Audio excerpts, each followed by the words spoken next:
이번 시간에는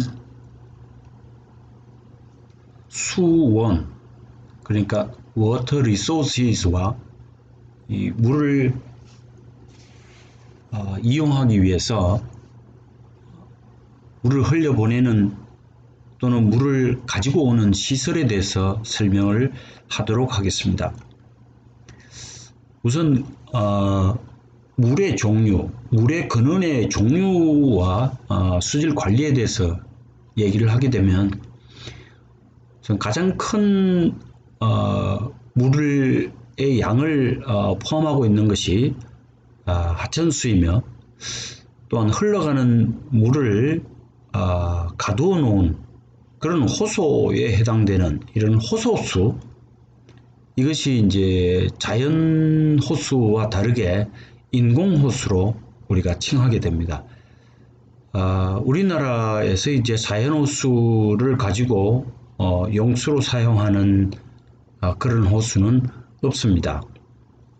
모두가 사람들이 댐을 막아서 그 저수된 물을 사용하는, 즉 인공 호수를 가지고 주로 사용을 하게 됩니다.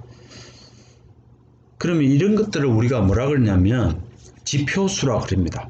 영어로 얘기를 하면 surface water라고 그럽니다. 그래서 지표수와 크게 하나는 이제 우리가 눈으로 볼 수 없는 퍼냈을 때 우리가 볼 수 있는 이런 물을 우리가 지하수, 또는 산지나 이런 공간에서 물이 자연적으로 솟아오르는, 수압에서 솟아오르는 이런 물을 우리가 용출수라고 합니다. 그럼 크게 나누어서 하천수, 호소수, 그다음에 지하수, 이렇게 나누어 볼 수가 있습니다. 우리나라 수원의 종류를 보면 우선 하천수로 보면 남한강, 북한강 이 합하게 되어서 이제 흐르는 물을 우리가 한강이라 그러고, 4대강이라 그러면 낙동강, 영산강, 섬진강, 그다음에 금강, 이렇게 종류로 나눌 수가 있습니다. 그럼 우리나라에서 호수수라 그러면 거의 댐을 막아서 사용하는 인공 호수수를 얘기를 하는데, 굉장히 많은 댐이 우리나라에 설치가 되어 있습니다. 그 예를 보면 소양호, 청평호, 춘천호, 대청호, 충주호, 용담호, 이런 호수들이 각 지역마다 설치가 되어 있어서 그 지역에서 필요한 물은 그 지역에서 설치된 댐으로부터 물을 공급받아서 취수를 한 후에 처리를 하는 그런 형태의 물 관리를 하고 있습니다. 자, 이거를 수원의 종류와 특성을 세분화해서 말씀을 드리면, 우리는 상수도 수원은 우선 하천수, 앞에 있는 슬라이드에서 본 대로 호소수, 그 다음에 용천수, 그 다음에 복류수, 하천여과수, 샘물, 이렇게 표현이 됩니다. 근데 이제 이 강변 여과수는 하천 주변에서 지하수를 퍼내는데 강변에 있는 토양에 의해서 여과가 되어서 사용을 하는 이런 물을 우리가 강변 여과수라고 그럽니다. 자, 그러면 이 민물은 우리가 이걸 강수라고 합니다. 강우 및 우수라고 그러는데, 약산성이며 산성비는 여러 가지 이유로 산업단지에서 이제 발생을 하는 이 산성비도 여기에 해당이 되고, 그 다음에 하천수는 수량이 풍부하긴 하지만 우리나라 같이 사계절을 의 영향을 받고 있는 이런 지역에서는 계절적 유량의 변화가 심합니다.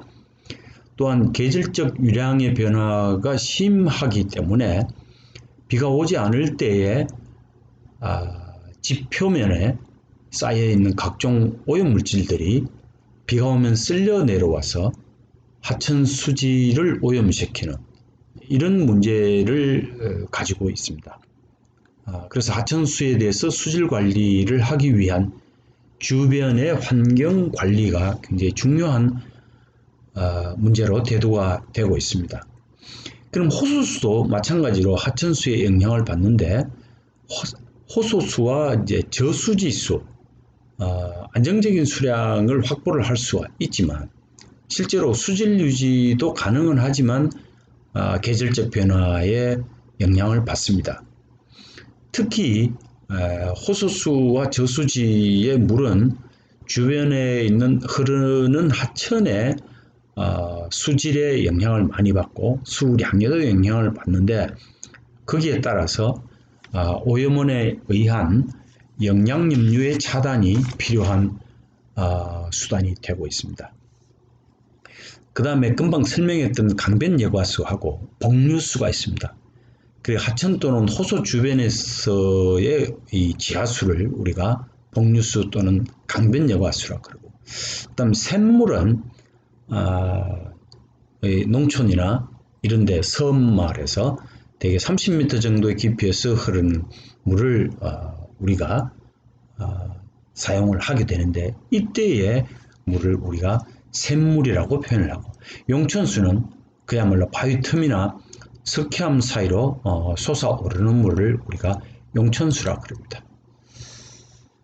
자, 그러면 수질 관리를 하기 위한 굉장히 중요합니다. 왜 중요하냐 하면 물을 취수를 한 후에 사용 목적에 맞는 수질을 유지를 시키기 위해서는 물을 정수 처리를 해야 되는데 이 정수 처리를 할 때에 반드시 제거해야 될 물질들이 있습니다. 이런 물질들에 의해서 정수 처리에 투입되는 이 비용, 이것을 우리가 정수 처리의 경제성이라고 표현하는데, 우선 그 지하수를 보게 되면 각 지하수는 그 맛이 상당히 좀 서로 다릅니다. 그 다른 이유 중에 하나가 특히 우리나라나 다른 나라도 마찬가지로 철과 망간, 칼슘이 함유되어 있는 지하수가 많이 나오고 있습니다. 특히 석회암 지역에서 퍼내는 지하수에는 주로 칼슘이 많이 들어있고, 그 다음에 광산 지역에서 나오는 그런 지하수에서 철과 망간이 많이 함유가 되어 있고, 그리고 비교적 우리가 깨끗하다라고 얘기를 할 수 있는 이런 지하수에는 주로 각종 미네랄 성분이 함유가 되어 있습니다. 이까지는 자연에서 발생이 되는 지하수에 함유되어 있는 물질이지만 인간에 의해서 또는 동물의 사체 또는 동물의 활동에 의해서 지하수를 오염시키는 그 물질들이 주로 질소 성분인데, 질산성, 그러니까 산화가 된 질소가 산화가 되어 있는 그런 물질인 질산성 질소 또는 동물 사체 이런 것들에 의해서 세균이 유입되는 그런 문제를 가지고 있습니다. 그래서 지하수를 처리를 해서 식용으로 쓴다는 것은 우리나라에서 별로 좋은 과정이라고 볼 수 없습니다.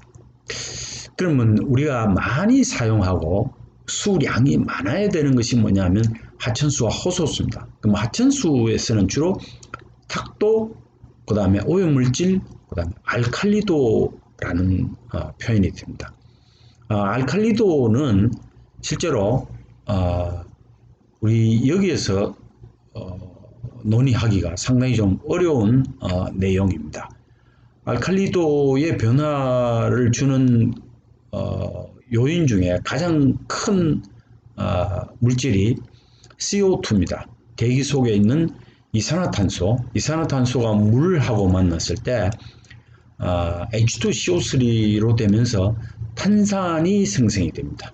이런 것을 우리가 표현하는 것을 알칼리도라고 이제 표현을 하는데, 어쨌든 하천수에서의 가장 큰 문제는 여기 보아 있는 마찬가지로 철, 망간 이런 것들이 포함되어 있는 탁도, 그 다음에 모래 성분 이런 것들이 하천수에 포함되어 있고 각종 오염물질이 유입이 되는 이런 물을 우리가 하천수라고 그러고, 그 다음에 문제가 되는 거, 하천수의 가장 큰 문제가 되는 것이 뭐냐면 이 갈수기입니다.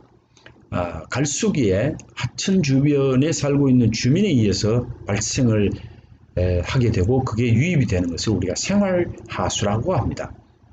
또는 그 주변에 산업체가 있어서 그 산업체에서 처리가 잘 하고 있겠지만 일부 산업폐수가 유입이 되고, 특히 축산 농가에서 유입이 되는 축산폐수, 그 다음에 산골에 있는 광산에서 유입이 되는 광산폐수, 이런 것들이 하천수의 수질을 오염시키는 원인이 되고 있습니다. 그럼 호수와 저수지는 어디에 영향을 받느냐? 하천수에 영향을 받습니다. 따라서 호수 위에 연결되어 있는 하천의 주변에 만약에 축산 농가나 농지가 많을 경우에 부영양화 물질, 그 다음 비료로 사용하고 있는 질소인이 유입됨으로써 영양염류로 인해서 인이 또는 질소가 유입이 되면서 조류가 발생을 하게 됩니다. 이런 원인 물질을 우리는 영양염류라고 그럽니다. 영양염류가 유입되지 않도록 차단을 해야 되고, 그래서 하천보다는 어쨌든 호수에 유지해야 될 항목 중에 질소와 인이 있습니다. 질소는 0.15mg/L, 인은 0.02mg/L 이하를 유지를 해야 됩니다. 그래서 부영양화를 단계별로 판단하는 기준이 있습니다. 빈영양, 그러니까 모자란다 이런 뜻입니다. 영양분이, 이런 영양염류의 농도가 부족하다 이런 뜻을 빈영양이라고 그러고, 그 다음에 이게 너무 많다 이런 것을 우리가 부영양이라고 표현합니다. 그래서 이 중간에 있는 양을 이제 중영양, 이렇게 이제 단계별로 빈영양, 중영양, 부영양, 이렇게 부영양화 단계를 분류를 하고 있습니다. 그러면 부영양화의 이제 현상은 뭐냐면, 가장 큰 것이 날씨가 좀 따뜻하고, 그 다음에 주변에서 질소인이 유입이 됐을 때 이 조류가 질소와 인에 의해서 점점 더 많아지게 됩니다. 이런 것을 우리가 조류의 발생이라고 그러면서, 조류가 많이 발생을 하게 되면 태양으로부터 하천 또는 저수지로 태양빛이 바닥까지 또는 일정 높이까지 광에너지가 물로 전달이 되어야 되는데 그것을 방해하게 됩니다. 이런 것을 우리의 투명도가 저하된다 이렇게 표현하면서, 이 조류의 발생으로 인해서 투명도가 저하되기도 하고 질소와 인이 원수로서 취수를 했을 때 정수 처리 비용이 증가를 하게 됩니다. 이것은 굉장히 큰 문제이고, 특히 조류가 발생을 했을 때 처리를 하더라도 여기에 향기가 남습니다. 그 향기에 해당되는 것이 지오스민이라고 합니다. 그래서 취기, 일반적으로 우리는 그 항목을 취기라고 합니다. 그래서 냄새 물질이라고 표현을 합니다. 그 다음에 수원의 실태, 이용 실태를 보게 되면, 우선 취수 시설 용량으로 보면 하천수가 가장 많은 양을 차지하고, 그 다음에 호소수, 우리가 일반적으로 댐이라 그러는데 인공적으로 만드는 겁니다. 그 다음에 이제 하천 복류수, 그 다음에 지하수, 그 다음에 호소수, 이렇게 분류를 하고 있습니다. 그 다음에 수원에 선정을 하면서 유의해야 될 내용들이 있습니다. 자, 그러면 어떤 내용을 유의를 해서 이 물을 취수를 해야 될 건가, 또는 수원을 선정을 해야 될 건가? 우선 가장 중요한 것이 수량이 확보가 돼야 되고, 이렇게 수량이 원하는 시기에 물을 충분히 가져올 수 있어야 되고, 그 다음에는 이 물을 퍼올려서 어디로 보내서 정수 처리를 해야 되는데 정수 처리장으로 이동하는 이런 것을 우리가 도수라 그럽니다. 원수를 정수 처리장으로 보내는 이런 행위를 우리가 도수 또는 도수 시설 이렇게 합니다. 그 판단의 기출은 원수의 수질이, 그러니까 정수 처리를 하는 경제적인 이유에 있어서 비용이 적게 드는 그런 원수가 취수가 되어야 됩니다. 그래서 그거를 표현할 때 지표수인가 지하수인가를 우리가 결정을 해야 됩니다. 특히 지표수일 경우에 오염이 되지 않은 물이 흘러가고 있어야 물을 취수할 때, 그 다음에 취수해서 정수처리장으로 옮겨서 처리를 할 때 처리 비용이 적게 됩니다. 그래서 원수의 수질이 굉장히 중요한 판단 기준이고, 그 다음에 계획 취수량이라는 것이 뭐냐면 늘 이 필요한, 그 다음에 주민이나 그 다음에 산업체가 써야 되는 이 공업용수, 그 다음에 생활용수의 양을 충분히 취수하는 양까지 보장이 되어야 됩니다. 그래서 거기에는 기술적인 문제와 경제적인 문제가 결부가 되어 있습니다.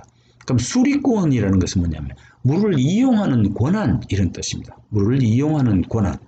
그럼 용도별 분쟁 발생이 발생하지 않도록 사전에 조사를 했는데, 우리나라에서는 광역상수도라는 게 있고, 그 다음에 지방상수도라는 게 있습니다. 광역상수도라는 것은 물이 어디로 원수가 어디로 가서 정수처리장으로 갈 때, 또는 정수처리를 한 물을 필요한 곳으로 옮겨 가게 하는 그런 시설, 이런 것에서 지역을 넘나들 때 분쟁이 발생하지 않아야 합니다. 그래서 물을 이용하는 권한을 서로 확보를 잘 해야 됩니다. 그 다음에 상수도 시설의 건설하고, 그 다음에 유지관리의 용이와 더불어 비용 발생에 대해서 서로가 잘 부담을 해야 되고, 그 다음에 그 필요한 곳에 건설을 해야 했어요. 그 다음에 관로를 유지 관리를 할 때 드는 비용에 대해서 서로 필요한 만큼 서로 분담을 해서 사용을 하게 됩니다. 이럴 때 그것이 되도록이면 저렴해야 하고, 그 다음에 장래 수요량이라고 하는 것은 지난 시간에도 얘기했지만 상수도 기본계획의 연한이 몇 년이냐 하면 10년 만에 한 번씩 전체적으로 계획을 새로 바꿉니다. 그래서 장래 수요량의 증가에 따라서 취수 가능 전망이 있어야 되고, 그 다음 도수라고 아까 설명했습니다. 이 도수라는 것은 원수를 정수처리장으로 이동하는 행위. 그래서 우리가 그 시설을 도수시설이라고 합니다. 거리에 제한, 건설비 추가에 대한 검토도 필요하게 됩니다. 그 다음에 수원의 구비조건이라고 하면 가장 중요한 것이 수질과 수량입니다. 그럼 수질을 확보를 하려면 우수한 오염이 되지 않는 물을 수질을 확보를 해야 되고, 그 다음 수량은 언제든지 충분한 양을 공급받을 수 있어야 됩니다. 그래서 판단 기준은 양호한 수질과 그 다음에 풍부한 수량, 그 다음 오염이 배제된, 그 다음에 장내 시설 확장에 필요한, 그 다음에 부지도 확보가 되어야 되고, 이런 것들입니다. 그래서 급수지라는 것은 뭐냐면 수용과 주민들이나 산업단지에서 필요한 이런 것을 우리가 급수지입니다. 물을 공급받는 지역에 근접한 거리에 위치해 있어야 됩니다. 그 다음에 우리나라는 산지형이 많은 그런 나라입니다. 그래서 자연유화의 경제성을 고려해 가지고 되도록이면은 높은 곳에서 정수 처리를 하게 되는 그런 실정입니다. 우리나라에서.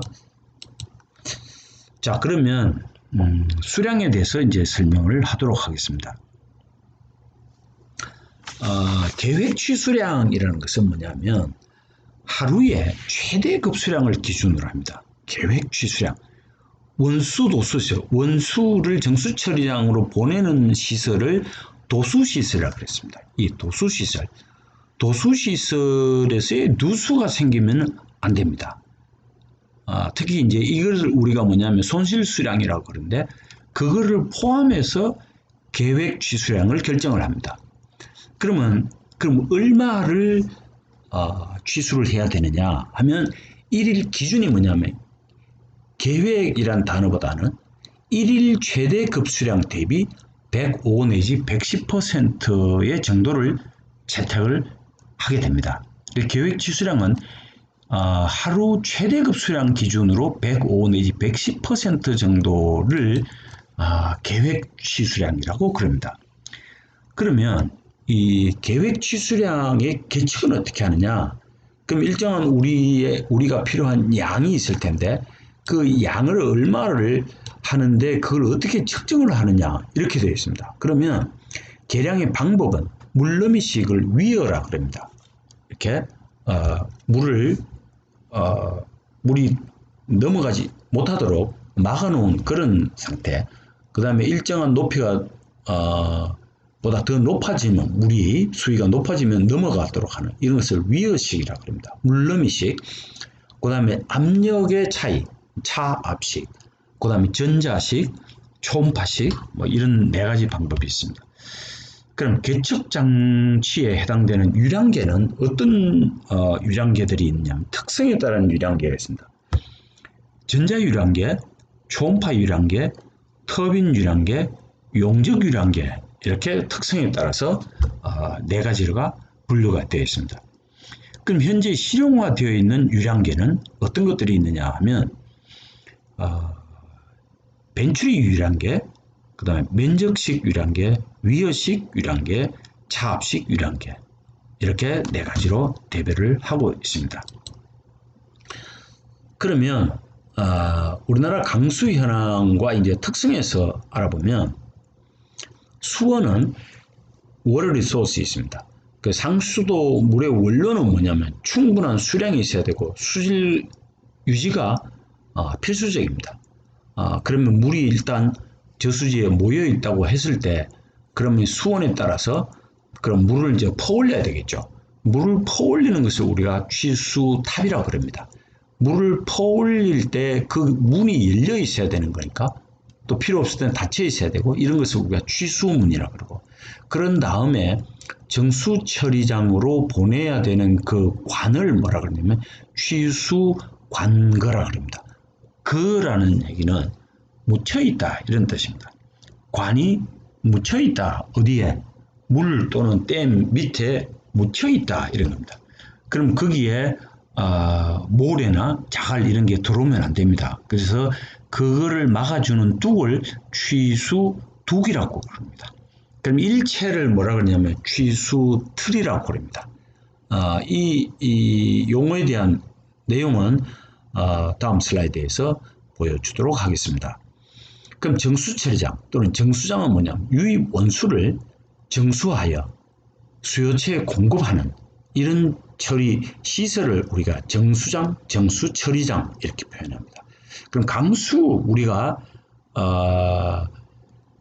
이 기상청에서 주로 이제 발표를 하게 되는 이 강수량은 뭐가 들어있냐면 강우, 비, 그 다음에 눈 내리는 거, 강설, 또는 우박, 서리 이런 것들을 총칭해서 우리는 강수입니다. 강수량, 우리나라의 강수량은 지역적으로 편차가 굉장히 심합니다.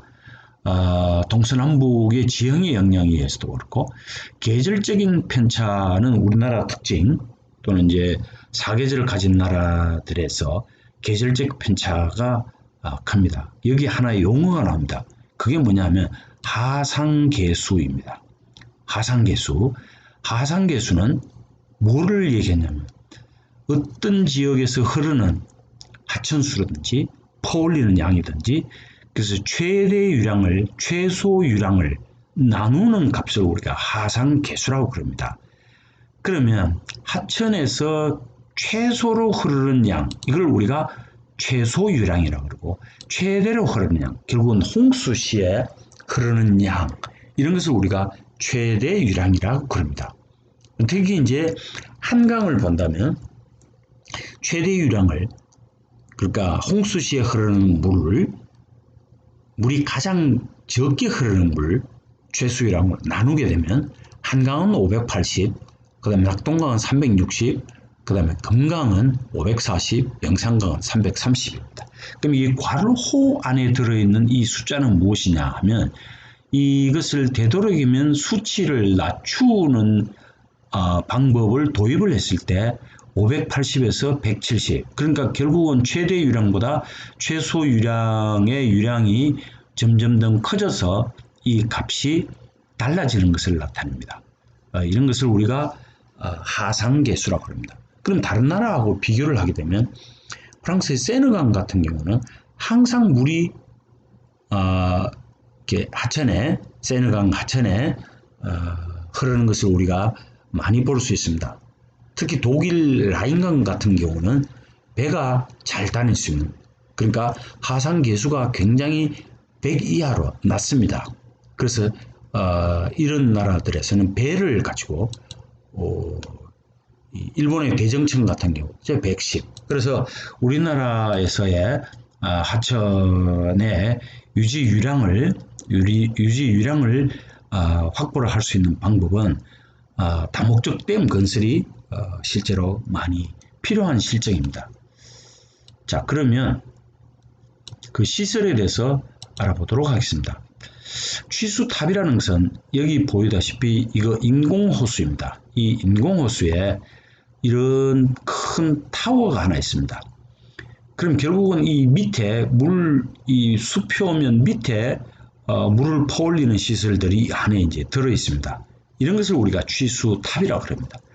다른 취수탑을 보게 되면 여기도 마찬가지로 여기 떠 있는 이런 부유물질들이 뭐냐 하면, 부유물건들이 뭐냐 하면 주변에 있는 나뭇가지, 그 다음에 이 홍수시에 떠내려온 스티로폼들, 이런 것들이 정수처리장으로 들어가지 못하도록 막아놓은 이런 시설들입니다. 이것을 우리가 취수탑이라고 그러고, 자, 그럼 이 전체를 우리가 취수탑이라고 그러고, 요게 워터 레벨입니다. 이게 하이 레벨, 하이 워터 레벨, 요게 로우 워터 레벨, 저수위, 고수위 이런 뜻입니다.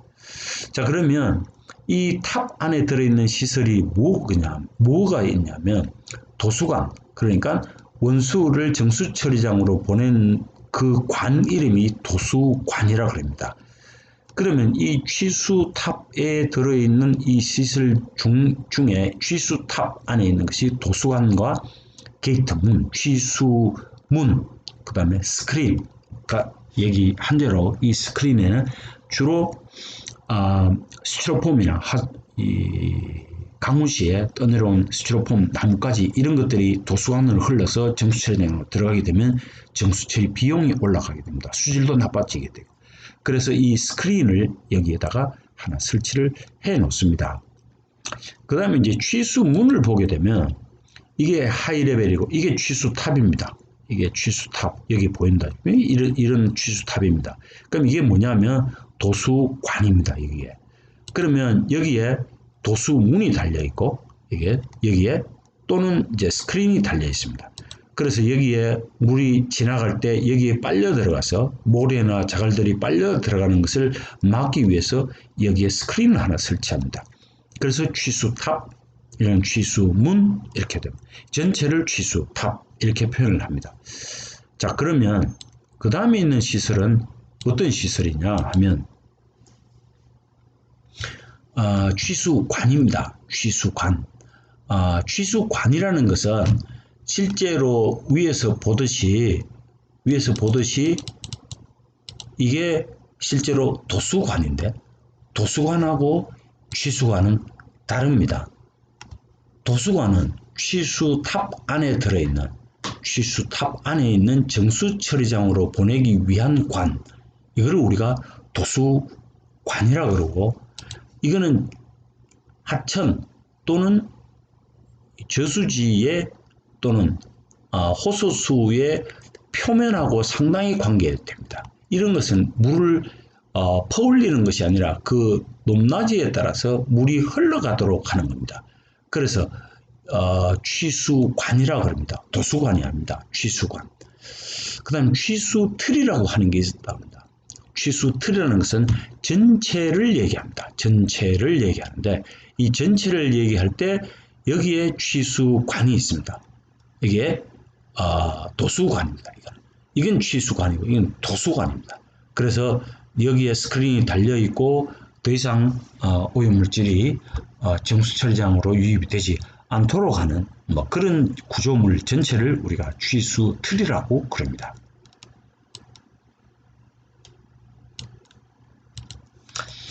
그럼 수량 관리를 어떻게 해야 될 건지, 그러면 수량 관리를 어떻게 할 건가, 왜 필요한가에 대해서 설명을 하도록 하겠습니다. 하루 최대의 수량만큼을 퍼내는데 그 필요한 양의 105 내지 110%가 취수가 되어야 된다고 합니다. 그걸 일일 계획 취수량이라고 합니다. 그래서 이게 전체적으로 매년 연간 계획 취수량을 확실하게 취수를 할 필요가 있습니다. 그러면 저수시설의 필요성은 뭐냐면 갈수기에도 물을 퍼낼 수 있어야 됩니다. 자, 그럼 우리가 여름에 굉장히 어려울 때가 있습니다. 가뭄이 심할 때 계획 취수량을 퍼올릴 수 없게 돼서 물을 어디서 구워와야 되고 뭐 이런 겁니다. 이런 것을 우리가 갈수기라고 합니다. 갈수기에도 안정된 취수를 위해서 설치를 하는 것이 저수시설입니다.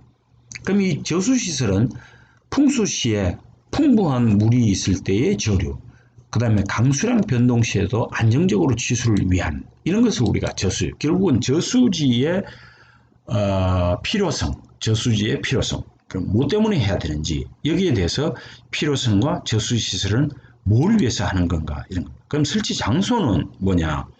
청정 수질을 유지를 할 수 있어야 되고 장내 오염 우려가 없는 지역이에요. 그래서 상수원 보호구역을 설정을 해서 우리나라는 법적으로 보호를 하고 있습니다. 그럼 저수시설의 형태 분류를 보면 인공호수지만 이런 것을 댐, 호수, 그다음에 유수지, 하구뚝, 지하저수댐 이렇게 말합니다. 지하저수댐, 하구뚝하고 수중보는 그 용도가 좀 다릅니다. 물을 충분히 때에 따라서 변동이 있지만 계획 취수량을 취수할 수 있도록 하는 것을 우리가 다목적 댐 또는 호수 이렇게 표현합니다. 근데 이 저수시설에서 마찬가지로 설치 장소는 상수원 보호구역에다 설치를 하겠지만, 그럼 저수시설은 상수원 전용댐 또는 상수를 큰 변화가 없도록 변동이 없는 양을 충분히 매일 퍼낼 수 있는 그런 목적으로 댐을 설치하는 것을 우리가 다목적 댐이라고 그럽니다. 자, 그 다음에 하나의 그 특수한 목적이 있습니다. 우리나라 같이 갯벌이 있고 그 다음에 조수 간만의 차가 심한 남해안이나 서해안 쪽에서는 염수 침투에 의해서 하천수에 염수가 들어오면 민물고기 또는 민물에 사는 생물이 제대로 살 수가 없습니다. 그래서 그거를 밀물 때 염수가 하천으로 유입되지 못하도록 만들어 놓은 이 물 밑에 있는 보관에 있습니다. 물너미가 있습니다. 그것을 우리가 한강에는 신곡수중보라고 그러고 한강에는 신곡수중보, 그 다음에 낙동강에는 낙동강 하구뚝이 있습니다. 그래서 밀물 때 이 바닷물이 민물과 혼합이 되지 않도록 그렇게 해놓은 것을 우리가 염수 침투 방지용으로 한강에는 신곡수중보, 낙동강에는 낙동강 하구뚝이라고 있습니다. 자, 그러면 수량 관리를 어떻게 하냐? 그러면 이 수량이 많다 적다를 이제 어떻게 이제 표현을 하느냐, 어떤 용어로 표현을 하느냐? 그럼 하천수의 용도가 뭐냐면 물을 이용을 하는데 주로 많이 사용하는 것이 농업용, 이 굉장히 중요한 용도입니다. 그 다음에 이 발전용으로 물을 모아놨다가 필요할 때 물을 내보내면서 발전을 하는 특히 팔당댐 이런 거. 그 다음에 배가 움직이도록 하는 것이 이제 주운용입니다. 그 다음에 취수용은 물을 가져다가 도수를 시켜서 정수 처리장으로 보내는 이런 용도로 쓰는 것을 취수용이라고 합니다. 자, 그 다음에 유량과 수위 관리에 있어서 이런 것을 우리가 수위 유량 곡선이라고 합니다. 결국은 하천의 깊이, 폭, 수위, 유량을 고려해서 작성을 하게 됩니다. 그 용어를 본다면 양과 수위가 있습니다. 그럼 홍수가 났을 때 흐르는 양을 우리가 홍수량이라고 그러고, 그 다음에 어떤 풍부한 물이 하천에 흐를 때 이런 우리가 풍수량, 풍수위 이렇게. 그 다음 평소 때 흐르는 거죠. 평수량, 평수위라고 그러고, 그 다음에 좀 수위가 낮은 것을 우리가 저수위, 저수량. 그 다음에 가뭄이 있을 때, 가뭄일 때의 그 수위를 갈수위, 갈수량이라고 그럽니다. 자, 그래서 1년에 한두 번 높은 수위를 유지하는 것을 우리가 홍수량, 홍수위라고 그러고, 그 다음에 1년에 365일 중에 95일 그 이상 더 이상 내려가지 않는 그 양을 이제 풍수량, 풍수위라고 그러고, 1년 365일 중에 185일 이상 유지되는 수량을 평수량, 평수위라고 그러고, 1년 중에 275일 이상 유지를 하고 있는 수위와 수량을 저수위, 저수량이라고 그러고, 355일, 그러니까 거의 바닥이죠. 거의 하천과 저수지의 바닥을 유지하고 있는 이런 것을 갈수위, 갈수량이라고 그럽니다. 자, 그러면 그 그래프를 한번 보겠습니다. 이런 것을 우리가 하천 유황곡선이라고 합니다. 자, 아까 본 대로 1년 365일이라고 보고 0일에서 365일이라고 보고, 맨 먼저 제일 한 번만 1년에 한두 번 이 발생하는 그 량을 우리가 홍수량 또는 홍수위라고 합니다. 이 지점. 그 다음 풍수량은 뭐냐면 95일 이상 수위를 유지하고 있는 이런 것을 우리가 풍수량, 풍수위라고 그러고, 평수량은 185일 이상 유지하는 수량을 평수량, 그 수위를 평수위라고 그러고, 그 다음에 좀 낮은 수위, 저수위, 275일 이상 유지할 수 있는 그 양을 저수량 또는 그 수위를 저수위라고 그럽니다. 그 다음에 가뭄이 왔을 때 355일 동안 355일 이상 유지할 수 있는 이 수위를 갈수위, 갈수량이라고 표현을 합니다.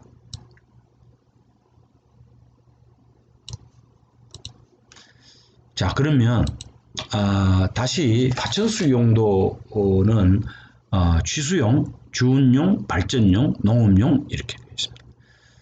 자, 그러면 이제 최대라는 것하고 계획이라는 단어가 나옵니다. 최대는 유량이 가장 수위가 낮은 것을 최대 갈수위, 그 다음에 갈수량, 최대 갈수량, 가장 낮은 값입니다. 홍수로 볼 때는 최대 홍수량, 최대 홍수위라고 표현합니다.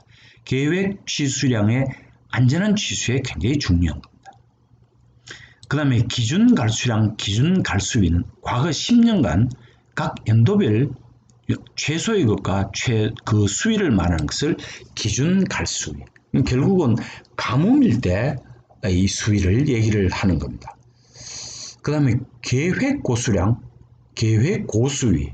이건 무슨 뜻이냐면 홍수수량, 홍수유량, 홍수위, 취수시설의 안전계산, 그 다음에 구조물 재원 결정에 굉장히 중요한 역할을 하게 됩니다. 자, 그 다음에 그럼 이 양을 어떻게 결정을 하느냐. 하천 표류수, 이것을 서피스 워터라 그랬습니다.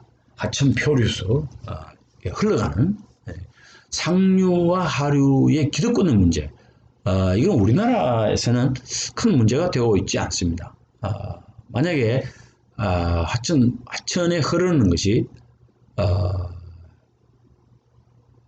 이 메콩강이나 그 다음에 아마존, 그 다음에 저기 아프리카에 흐르는 뭐 하천 여러 나라를 거쳐서 흐르는 인더스강 이런 나라에서는 상류와 하류의 소유권이 서로 다릅니다. 그래서 기득권에 문제가 발생하지만 우리나라에서는 이런 일이 별로 발생하지 않습니다.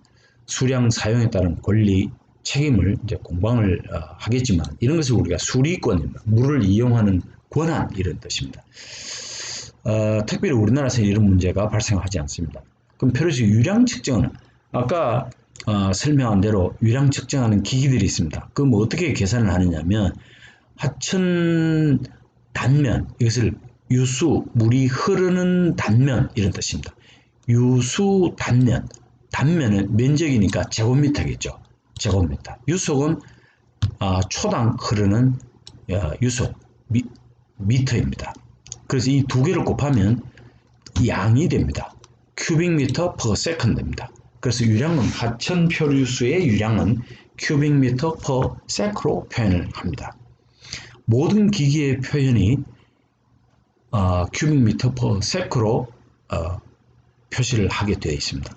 그럼 유수 단면은 뭐냐면 수위, 그러니까 바닥에서부터 높이, 물이 공기와 맞닿아 있는 이 높이, 이것을 수위라 그러고 단위 유수의 폭은 하천이 이렇게 생겼다면 이 높이, 그 다음에 이 폭, 이걸 곱하면 결국은 유수 단면이 됩니다.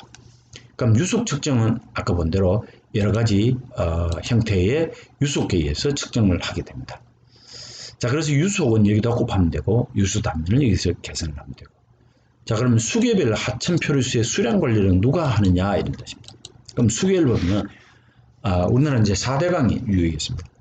한강, 낙동강, 금강, 영산강, 섬진강 이런 다목적 댐의 유지 비용의 분담 방안에 대해서도 많은 세금이 포함되어 있는 관리 비용이 거기에 들어가게 됩니다.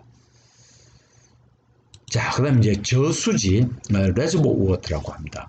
그럼 저수지의 수원을 위한 조사를 해야 되는데, 그 조사는 유역관리, 제일 중요한 것이 기후에 대해서 제대로 알고 있어야 합니다. 그래서 강우량, 강수량, 증발량, 유입하천의 유량, 계획공수량, 취수량, 유역 면적, 수질, 수리권 뭐 이런 것들이 조사가 되어 있어야 됩니다.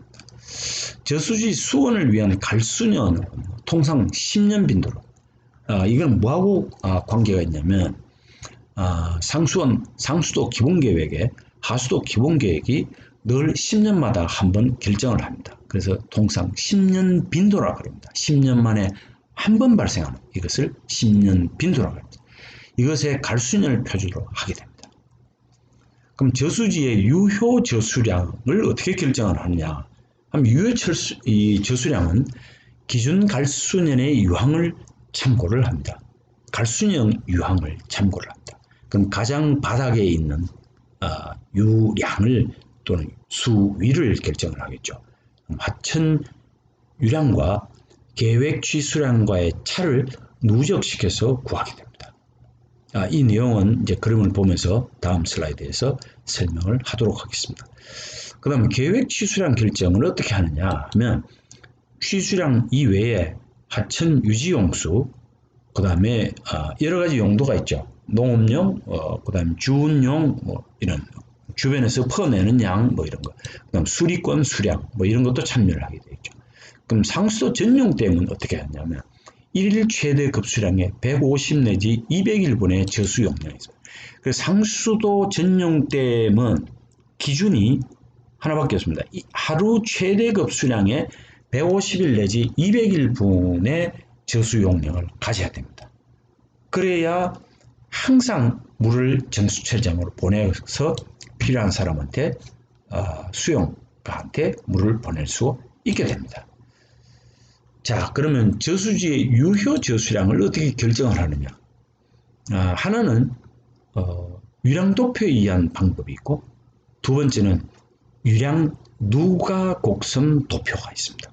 누가라는 얘기는 cumulative, 그러니까 누적 이런 뜻입니다. 유량을 누적했던 그 곡선의 도표를 이용하는 방법 이런 뜻입니다.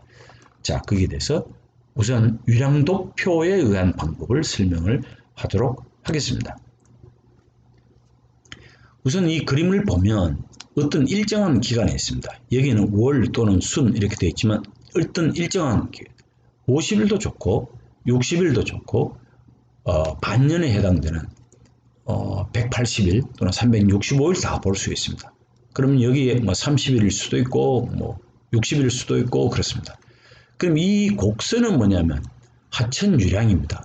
때로는 부족하고, 왜냐하면 필요할 때 다 퍼내 쓰고 나니까 하천에 유지할 수 있는 양이 최저량에 못 미치게 됩니다. 그래서 계획 저수량이라는 것은 어떤 수위 또는 수량이 확보가 되어야 되는데 그것을 나타내는 수평으로 그은 이 점선이 뭐냐면 계획 저수량입니다. 일정한 양을 매일 퍼냅니다. 일정한 양을 매일 퍼냅니다. 그 대신에 밑에가 갈 수위가 있겠죠. 쭉 있겠죠. 그 하천 유량이 거의 바닥에 해당되는 것도 있겠고, 그 다음에 이만큼 이제 물이 많이 흐를 때도 있고, 여기 또 모자랄 때도 있고, 뭐 이렇게 되겠죠. 그래서 가장 기준이 되는 것은 수량이 계획 저수량은 일직선입니다. 늘 이 수위는 저수위는 유지가 되어야 됩니다. 이 그림이 그걸 나타내고 있습니다. 그럼 이 기간 동안에 그러면 이게 이제 바닥이라고 보고 A, B가 있을 때 이 면적에 B금을 친 이 면적이 무엇을 뜻하느냐 하면 이 기간 동안에 이 하천에 필요한 또는 저수지 유효 저수량은 어떻게 되느냐 하면 제일 큰 면적, 이 수량은 큐빅미터 per sec입니다. 수량, 큐빅미터. 전체적으로 보면 세크를 빼면 이 전체의 기간이 있겠지만 어쨌든 큐빅미터라고 봤을 때 이 면적이, 큰 면적이 유량 도표에 의한 유효 저수량이라고 볼 수 있습니다.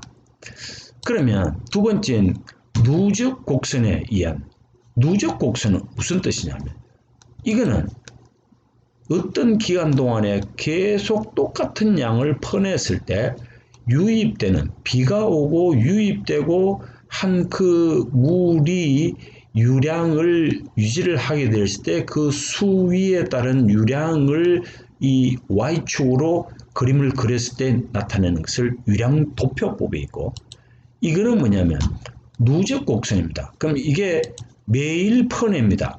이 그림을 보면 매일 퍼내는 누적에 대한 내용은 없습니다. 이 그림에. 그럼 이 그림은 뭐냐면 매일 똑같은, 매일 또는 보름 동안에, 한 달 동안에 똑같은 양을 퍼냅니다. 그래서 계획 취수량, 누적 곡선입니다. 그러니까 어떤 기간 동안에 퍼내면 그 다음 똑같은 기간에 또 이만큼 퍼내고 또 어떤 기간에 이만큼 퍼냅니다.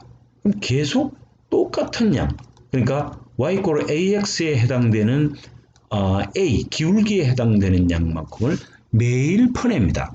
또는 일주일 동안에 계속 퍼냅니다. 이걸 계획 취수량 누적 곡선이라고 합니다. 이만큼은 이렇게 되어 있고, 요 기간 동안 이걸 다 더하면 또 이만큼이고, 또 이 기간을 더하면 또 여기서 이만큼이고, 결국은 이게 누적 수량이라고 표현을 합니다. 그럼 여기서 이만큼 왔을 때 누적 유량은 얼마냐? 여기서부터 이만큼이겠죠. 결국 여기서부터 이만큼이죠. 이게 누적 유량입니다. 누적 유량. 누가라는 얘기는 누적이라는 뜻입니다. 자, 그러면 아까 여기서 보면 물 높이가 다릅니다. 이게 유량도표니까 이거는 2차원으로 그림을 그린 거고, 퍼낼 때의 가장 바닥보다는 늘 유지를 하고 있겠죠. 그래서 이 높이에 대한 것이 누적되어 있는 그림은 여기에서 볼 수가 없습니다. 그래서 여기에서 보면 누적 곡선을 보면 퍼내는 양이 이렇게 있지만 늘 이 그림을 보면 여기와 여기로 본다면 이걸로 보면 바닥이 어디쯤 있냐면 하천 바닥이 이쯤 있습니다. 그러니까 퍼내더라도 이만큼은 퍼내더라도 이만큼 수위는 유지를 하고 있습니다. 여기서 이만큼 수위를 유지를 하고 있습니다. 그와 마찬가지로 이렇게 누적으로 퍼내도 이만큼의 수위는 유지를 하고 있습니다. 만약에 이거를 지나치게 되면 하천이 바닥이 드러나게 되겠죠. 그래서 여전히 수위는 이 하천의 바닥은 이 밑에 있습니다. 여긴지는 모르지만 이 그림으로 보면 상당히 밑에 있는 거죠. 자, 그래서 이럴 경우에 누적 곡선에 의해서 양을 얼마나 유효 저수량이라고 볼 수가 있느냐 이런 뜻입니다.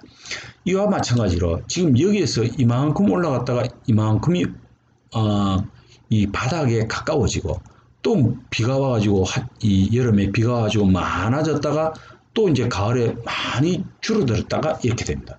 그러면 굉장히 많아졌다가 또 줄어들었다가 또 여름에 많아졌다가 또 줄어들었다가 이렇게 됩니다. 이렇게 됐을 때 누적 곡선에 의한 그 다음에 이 수량은 어떻게 결정이 되면 여기서 이까지 만약에 여기서 n까지 그러면 이렇게 본다면 이 직선의 기울기와 동일한 직선의 기울기 m에서 n까지 평행되게 긋고 그 다음에 r에서 그 다음에 이 곡선에 평행되게 그으면 이 직선은 mn이 되고 이 직선은 rs가 됩니다. 그러면 이 직선에서 수직으로 내려 그은 이 지점 PQ 그 다음에 이 RS에서 이 직선의 평행선에서 만나는 이 접점에서 수직으로 그은 이 선이 TU가 됩니다. 이랬을 때 이 전체의 유효 저수량은 PQ 플러스 TU가 되겠지만 이 지점에서 이 지점으로 본다면 TU가 되겠죠. 그러니까 Y축은 뭐냐면 수량입니다. 큐빅미터가 됩니다. 그래서 누적되어 있을 때 Q량, 그 다음에 이걸로 봤을 때 여기에서 이까지 됐을 때는 여기에서 여기까지는 PQ가 여기에 유량이 되게 됩니다. 이거와 마찬가지의 비슷한 형태이지만 형태를 어떻게 표현하느냐에 따라서 유량도표법에 의한 방법하고 이건 누적 곡선에 의한 이런 방법으로 두 가지를 통해서 저수지의 유효 저수량을 결정을 하게 됩니다. 이상 이번 시간에 강의는 마치도록 하겠습니다. 감사합니다.